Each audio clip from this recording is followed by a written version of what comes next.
Welcome to NCBA's Cattlemen's Call podcast with host Lane Nordland. Hello, everyone, and welcome back to the Cattlemen's Call podcast. Lane Nordland, happy to be with you here today. And I tell you what, we are in for a great conversation with our friends from Arkansas here today. And a little history on our podcast today. Brookhill Ranch is a Hereford operation near Hot Springs, Arkansas, founded back in 1954 by Don and Hetty Lou Brooks. Today, Brookhill hosts 2,700 youth every year as a summer camp, and 2024 marks the 60th anniversary. And joining us here today is Mike McMillan. And Mike, we are out in Washington, D.C. It's the legislative conference for NCBA, and it's a beautiful time out here today. It's been stunning. The days have been great. The data's been great. The weather's been great. It's just like drinking from a fire hose from all angles. It's been awesome. Now, as I mentioned with the Brookhill Ranch, it's a camp, and I mentioned the Brookses. Well, your last name isn't Brooks, Correct. But you found an opportunity to attend camp, and it sounds like you fell in love with the place, and also fell in love with someone else on that place Absolutely. too. Yes, sir. So born and raised in Houston, Texas. Went to summer camp at Brookhill in 1988. Then my parents retired to Arkansas. My dad worked for NASA in Houston, and I was young and like, what is Arkansas? I knew Brookhill, but didn't know much about Arkansas. Moved to Hot Springs, started attending a small private school where my wife went. My first job in Arkansas was working for her dad mucking horse stalls, and 28 years later, we still muck horse stalls. So a long journey, a long path to get back to the ranch, but that's sort of a nutshell how it happened.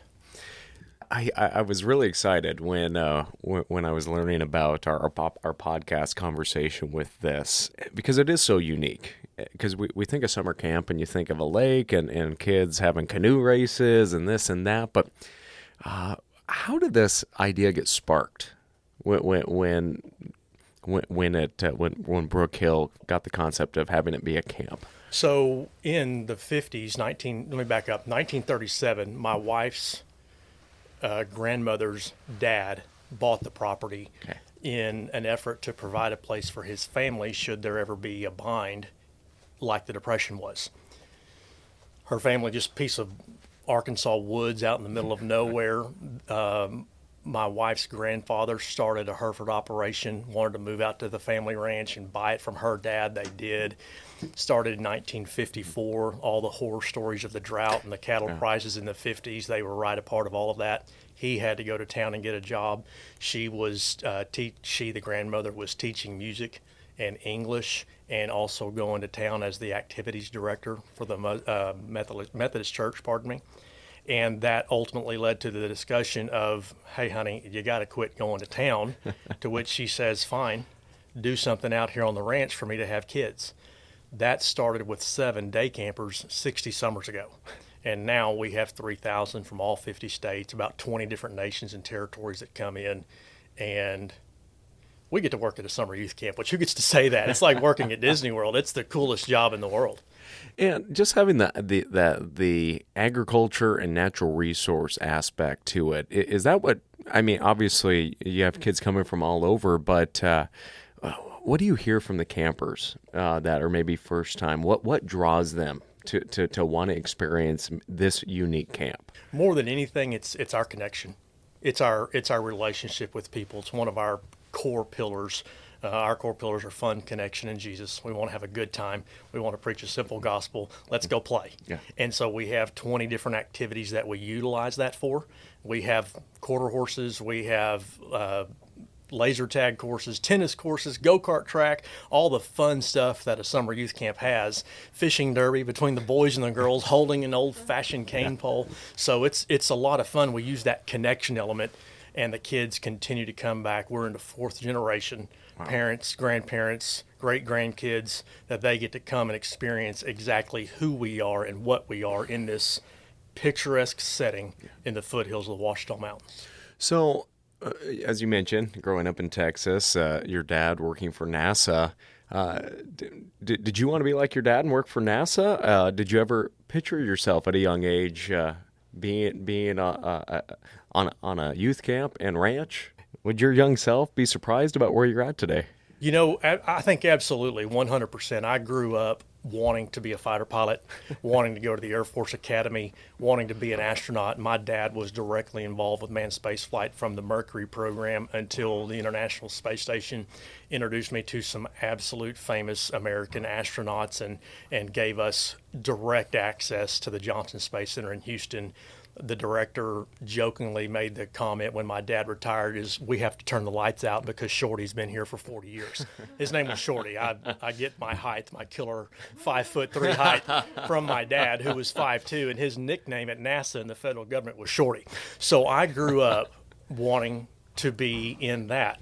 Have a lot of aviation nerdery in me, know about airplanes and still go to air shows, and my son shares that.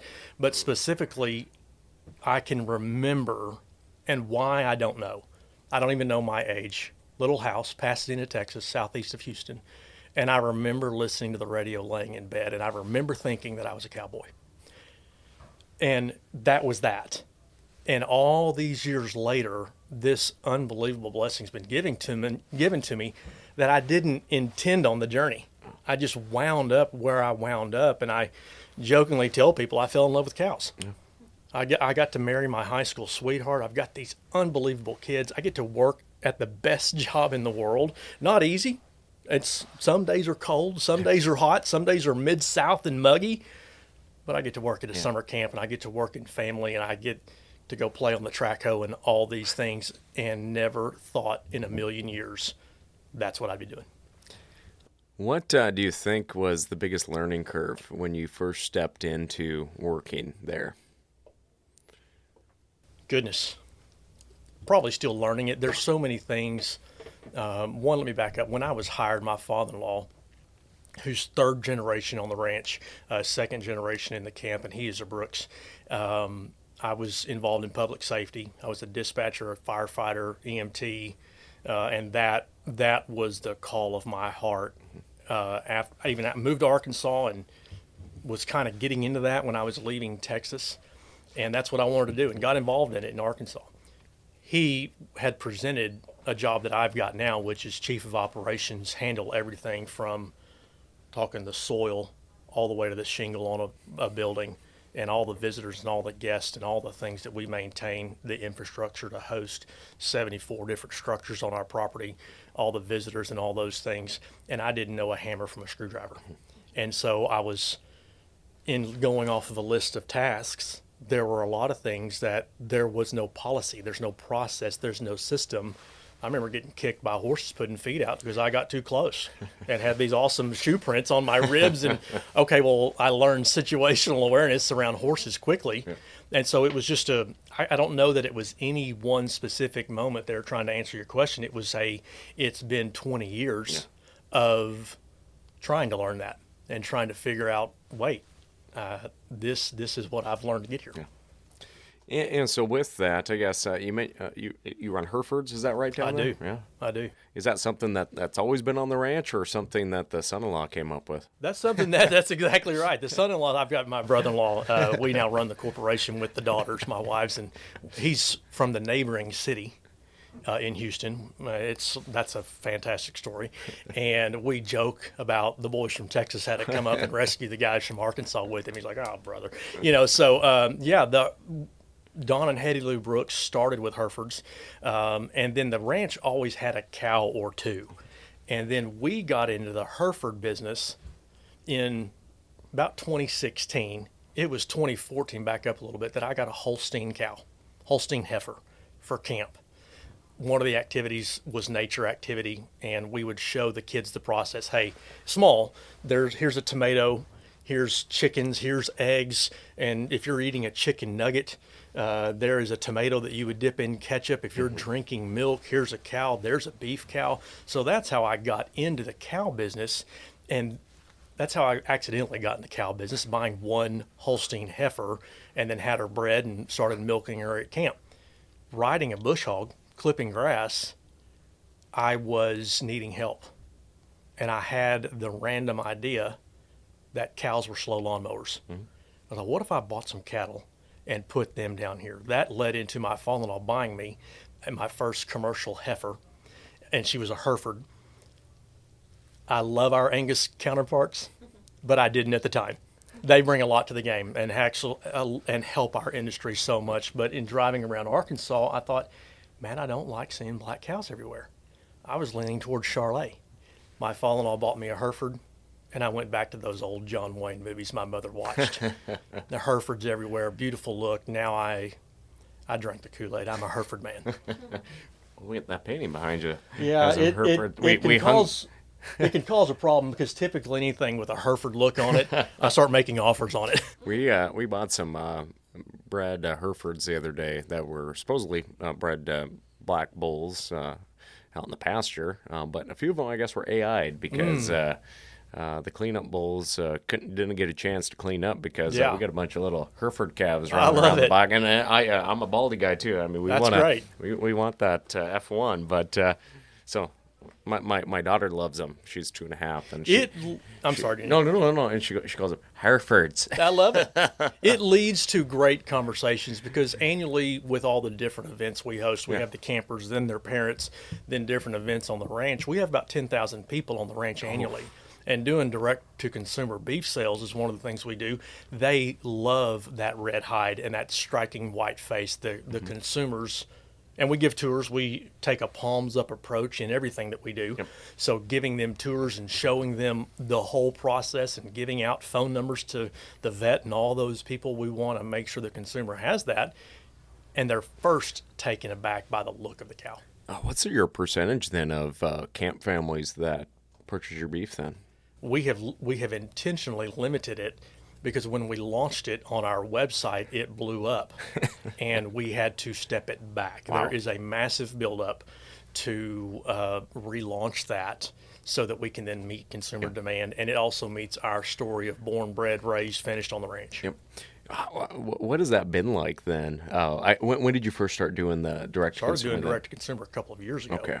And so it just, you know how it is, it takes a cow a long time to start that process, produce and get to from the soil and then conception to the steak. It's a long time if you're just sitting there counting seconds. Yep. What have been some of the challenges with that and getting processing and are you USDA inspected or state inspected? What does that look like? It is USDA inspected. It is 21 days. I've put the cattle through a feed program with the Hereford feed out program to get the scores to make sure that we are prime or that we're way upper 2/3 choice. And I remember teaching my kids, specifically, that we were in San Antonio on vacation, and the Reunion Dome, or whatever that building is called there in San Antonio, the tower spinning thing. Yeah. We were there, and my son was young and still into chicken nuggets and hot dogs and all that, and we were teaching them how to have a little bit of etiquette, just because you are a ranch hand doesn't mean you have to act like one. And so we were helping teach that, and he was eating steak, and he's like, man, that's really good. And I told him just randomly, not even in the beef business, let your mouth lead. Gulf Coast shrimp are way better than frozen shrimp from a grocery store in central Arkansas. Hey, I live in Montana. It's tough to get fresh stuff. There you go. And so we're here on the coast, and the crab cakes are amazing in D.C. Yep. And the little frozen ones in Hot Springs, Arkansas, not so delicious. Yep. And so was just teaching the kids, always when you try proteins, let your mouth lead. Well, the consumers all do that. We don't sell a lot of beef. At our first contact with our consumers, we give them a pound of hamburger and ask them to go home and try it. If you like it, we know you'll call back. If you don't like it, we trust you'll throw it away and never call. And we want to – it's an attitude of excellence that our family provides. When you're dealing with summer camp and you're dealing with a parent's greatest asset, you can't say, hey, I promise we're really good. There has to be instincts as a parent. You've got to vet. You've got to do your due diligence, and that's the same attitude that we bring to cattle and all things we do. So what is it to maintain both a camp and a ranch? How do they flow together, and what are some areas that you've really worked to help that flow better? I think it's I think it started in 1988 as a summer camper, where our founder was still doing what is iconic on Brookhill Ranch is story time. Watching her husband and his team wake the ranch up daily. There's a place on the ranch called Vespers, and it's where the camp starts their day and they end their day, and you get this stunning vista that we sit in overlooking the Ouachita Mountains. And we have a 22-acre lake and the hayfield out front, the swimming lake and the fishing pond, and it's just unbelievably picturesque. And I can go back to the time there and then hearing those stories directly from our founders, then being a part of these critical milestones in family that no one intended on. It just, you wound up in the moment. I had coffee with her and my father-in-law just the other day and was confirming a photo of our barn built in 1944 during World War II, when her brother, who's passed in the last number of years at 96, his job was to go out and swap war bonds to get the material to build the barn. And she's now 94 and still the opportunity to get that data and get that story and preserve it as family. I'm the old guy too, right? I'm the oldest 46-year-old, you know.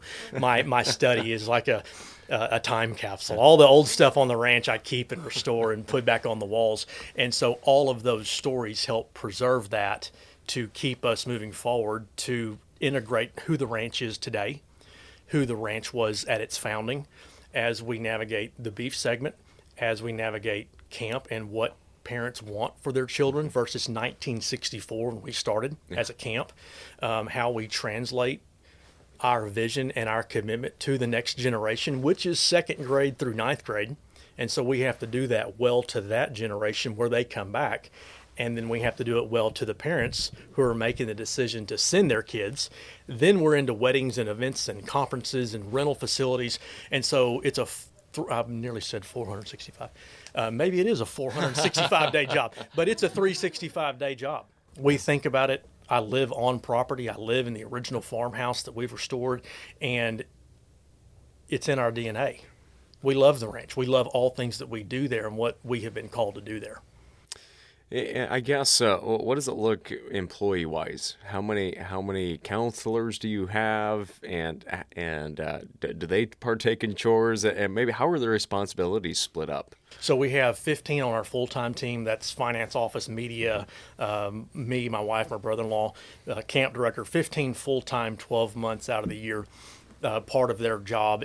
Part of all of our job is to stay connected with our staff so that we know more about staff than any background check could ever provide. We still do the diligence there, but also to tell parents all these things. So that's our full-time staff. We ramp that up to 150 per week during camp.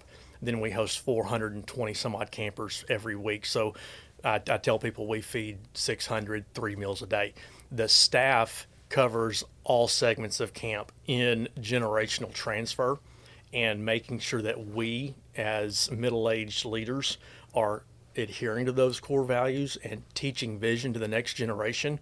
We know it takes 16 and 18-year-olds to do that. So the old guy with a bunch of gray in his beard, I'm getting there. There you go. You can see they're sticking out, You too. made the joke last night Yeah. about brush. I tell people I brush it in for validity. I brush the gray in to make me look old.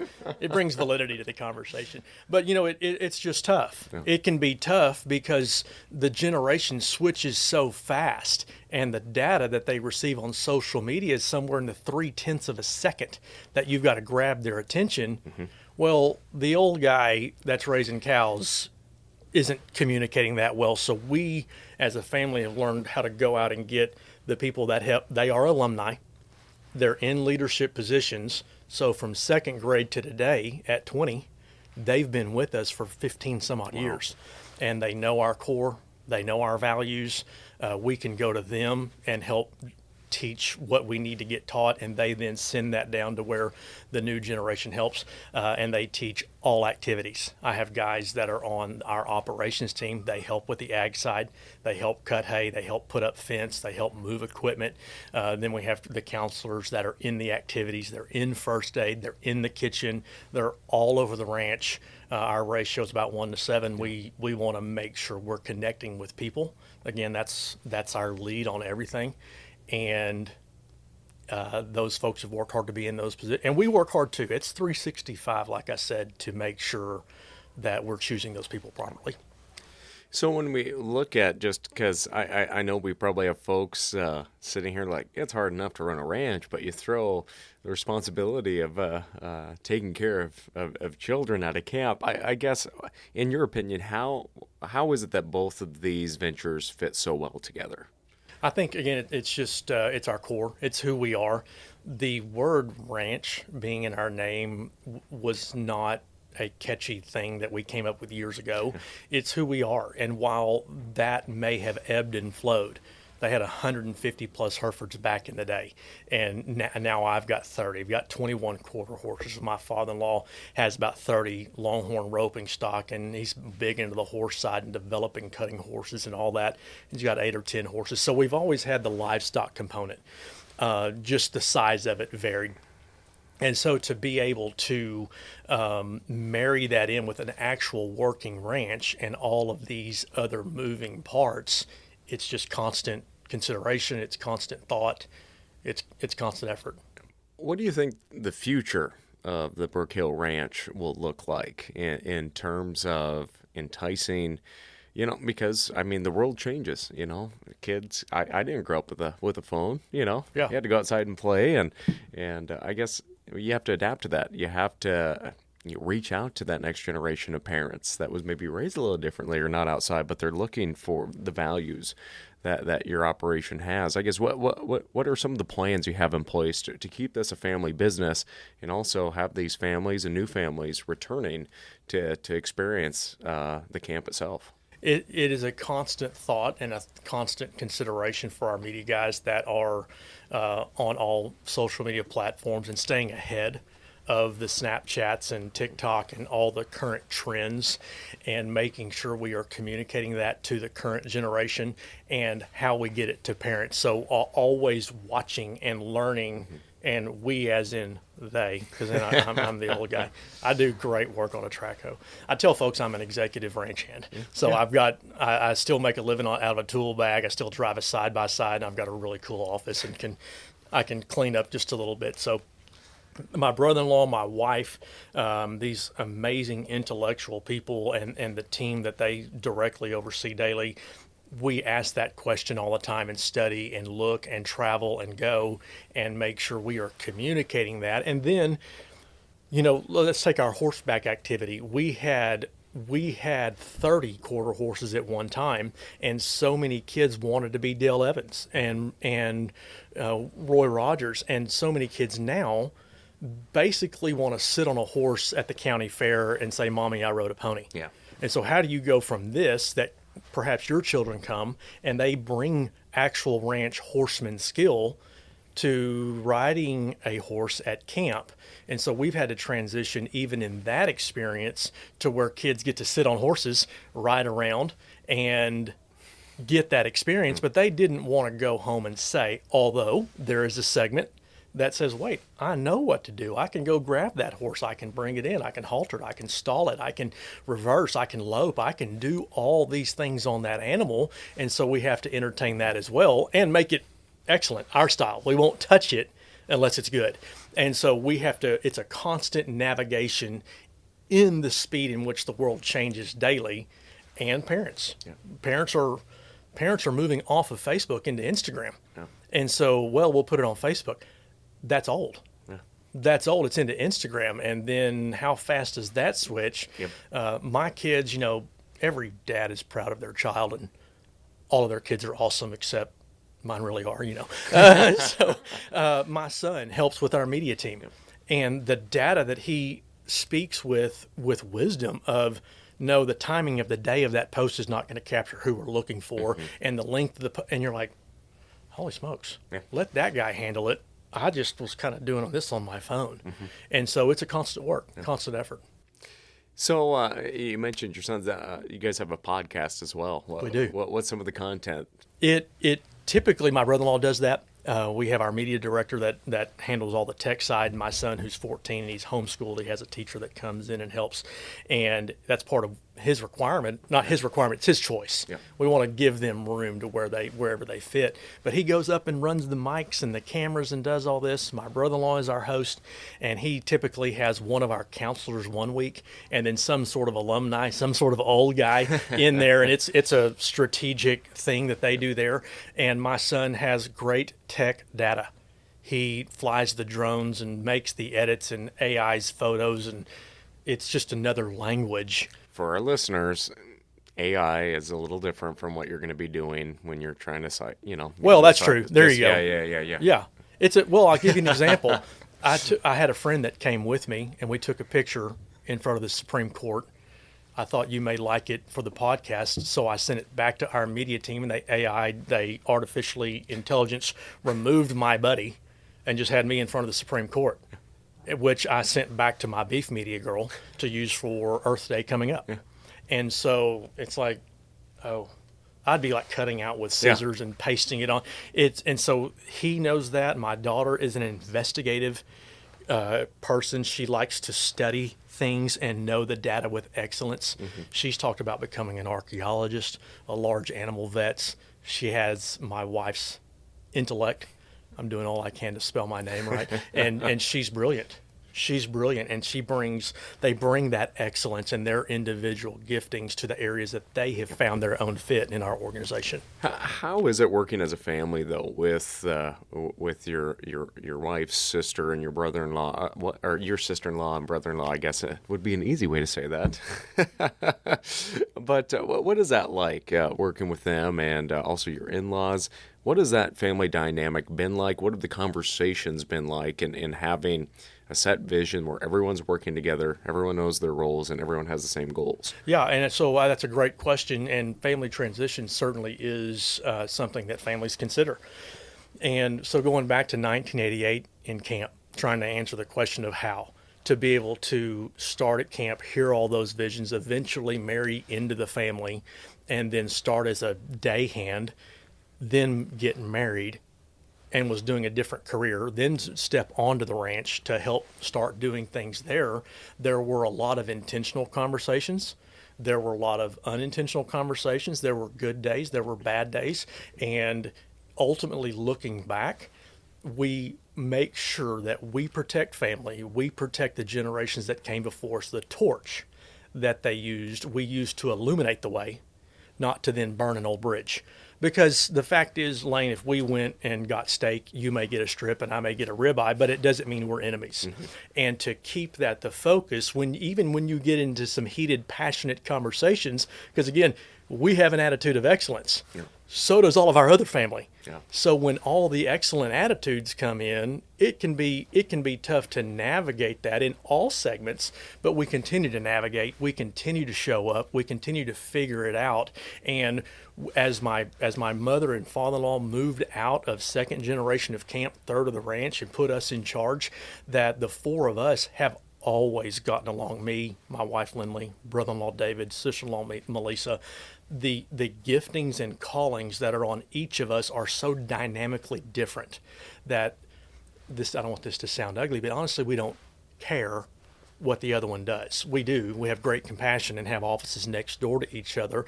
My brother-in-law is a mathematician, and he literally thinks in numbers. And so to walk in and talk about budgets and it's like, yeah, all good. Yeah, you feel good? Great. Yeah. And we sign off on it. Operationally, they bring things to me. Can we build? Can we knock down? Can we do? And I bring all the technical data of dump truckloads of dirt or what we need to do. And it provides such security, I think, of who everyone else is in their own area that we have learned. And I wouldn't say we've learned with trial. We've learned early on their strengths to feel like, oh, dude, I got to call David. Yeah. Coming into the podcast, I was back on the phone to my wife and brother-in-law dealing with an issue there, and it went exactly how I anticipated. They bring each individually, they bring their excellence. I bring my opinion. It's Friday. We threw it in the pile and considered, all right, let's dive back off into this Monday, and I know that we together will produce an excellent solution to that issue. Well, what are a few tips you have for folks tuning in that are maybe interested? You mentioned like the wedding venue or maybe an agritourism aspect of things. Some people may not be equipped to run a summer camp, Yeah, right. but you do have those other opportunities, and producers are always looking for more profit opportunities. I guess what are some tips, things that come to mind right away when you're thinking of insurance, liability, and just the work that goes into hosting a wedding per se, in opening your beloved family operation up to someone else to have a big event, and we know how weddings can get sometimes, so it's a lot of stress. But I guess what are some tips? If you're considering anything outside of the cattle or the horse operation or whatever they may be doing, I had a wise man tell me years ago, you've got to know what you don't know. And even this issue this morning, calling back to the ranch, we don't think we know. So let's call an attorney. How does this look legally? Let's call a money guy. Let's call our friend at the bank and say, how does this look on the money? How do we do? And just navigating what we like to say is keeping the challengers in your life. Who's challenging us to challenge us up to say, time out, that's not tight, that's not right. Let's make that tight, right, beautiful, and move forward. And so we would look and observe of, oh, wait, I think I can do that. I think we could do that. Oh, look, that facility that looks like ours. And we didn't seek out ranchy weddings to do that. We just wound up at them. I was like, wait. And then we were denying requests. And the observation was made by my brother-in-law, why are we telling people not to come bring money? Yeah. And so, okay, well, maybe this is another avenue that we can keep the lights on in all of the inputs we consider with all things. Camp is expensive because all of the groceries are expensive. Turning the lights on are expensive. Paying staff is expensive. And just like the cattle, the inputs, the hay, the water, the lack of water, all of those inputs, we were able to navigate this wedding venue and just event venue rental and all the different things we do. How do we make sure we're watching those nickels and dimes to see if this is a profitable step? So seek out friends, seek out neighbors, seek out data. My ultimate path to cattle was self. I just got interested and started Googling and led to the Arkansas Cattlemen's Association and the NCBA. And check these guys out. And so that's a lot of what we've learned as well, is how to get data and see if it's even a valid question. So I guess exciting time to be in the cattle business as well. But what do you hope to achieve maybe in the next year on the cattle front? In the cattle front, it's amazing the opportunities that are presented to us, and you just consider it with all the brushed in gray wisdom. You consider, where are we at, what are we doing, how does it fit in, and hopefully in the next year our direct to consumer sales continue to escalate. We feel like we have a great market opportunity with the camp, and then we're in Hot Springs, which is the largest tourist destination in the state. It's a great little. Is that where Franklin Roosevelt would always go? Hot Springs, Arkansas? I don't specifically remember. I don't know why that just jumped in my head. President Clinton was from Hot Springs. I knew there was some connection with the president there. And baseball started in Hot Springs. Okay, yeah. The ball field my son plays at is the Babe Ruth ball field, which is where MLB took spring training before they moved into South Florida and Arizona and those places. But there's a big soaking pool right down there. All over. Yeah. All over, yeah. Roosevelt will go down there. I could be totally wrong. If you're a history buff and are Googling this, because obviously I'm going to Google it afterwards, leave your comments in there and criticize me. But he may have. It was considered neutral territory for the gangs. So guys like Bugsy Siegel and Al Capone would come to Hot Springs, and it was neutral territory. Oh, they had that on Boardwalk Empire on HBO. Did they really? Yeah, I think that, yeah. Well, so that started with the Native Americans.